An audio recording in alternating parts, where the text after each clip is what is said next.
Kilo বোন, কি করছিল? আছি আর কি। তোদের কথা ভাববি মাঝে মধ্যে, তাই ভাবলাম বোনের সঙ্গে একবার দেখা করে আসি গা। হ্যালো, তোর বিটা নাকি একটা মেয়ে নিয়ে পালিয়েছে বলছে।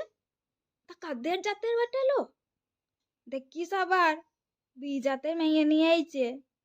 দেখিস ঘরে আবার আগুন লাগায় না। তোর ভালোর জন্যই বলছি। এই 30টা বছর সংসারটাকে আগলি রাগলি কত কষ্ট করে, দেখি নাই আবার নিজের চোখে দেখা। ওই সংসারে একদম ভাগ বসাতে দিবি না। ওই বেটার হালো তো গয়না ময়না দিয়েছে বাপের ঘর থেকে। হুম, দেখিস আবার ওই গয়নাগুলো সিটিগোল মিট্টিগোল লয় তো আবার। আজকাল যা গয়না বেরিয়েছে সোনা আবার বুঝা যায় না। ওগুলো আবার সোনার দোকানে যে দেখে আসবি। যদি দেখিস না আসল গয়না, নিজের কাছে রেখে দিবি। না না, বৌমার কাছে কেন রাখবি?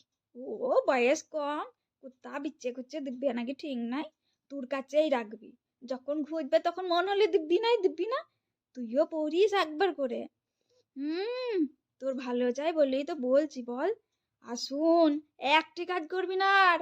ট্যাঙ্গের উপর ট্যাং তুলে অর্ডার করবি। কেন করবি না? বেটার মা তুই, ভুলে যাস না।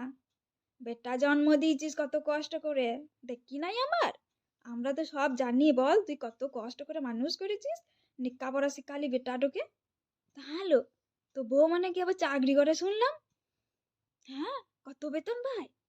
দেখিস আবার ওই ব্যাংক ব্যালেন্স করছে তোর বৌমা, তোর বেটাকে হাত করে আবার নিয়ে পালায় না। বৌমা যা টাকা পাবে অর্ধেক টাকা বলবি সংসারে দে। কেন দিবে না? তোর বেটা একা কেন চালাবে সংসারটা? ও তো খেচ্ছে 3 বেলা করে। সেই খরচাটা কে দেবে? সব বুঝে নিবি হিসাব। দেখেছি আমাদের বউটাকে কেমন রেখেছি, আবার হাতের মুঠোই করে। একবারে বাবার ঘর যেতে দিস না। বাবার ঘর গেলে দিবি কান ভাঙানি দিয়ে দেবে। তোর সংসারে আগুন লাগলো রে বোন। আমি তোর ভবিষ্যৎ দেখতে পেয়েছি রে। কি করবি বল, ওই বেটা জন্ম দিলি, মেয়েটাকে ভাগিয়ে নিয়ে পালিয়ে এলো। কত আশা ছিল বল তোর, ধুমধাম করে বিয়ে দিবি বেটার। কি আর করবি বল, সবার কপালে কি সুখ থাকে?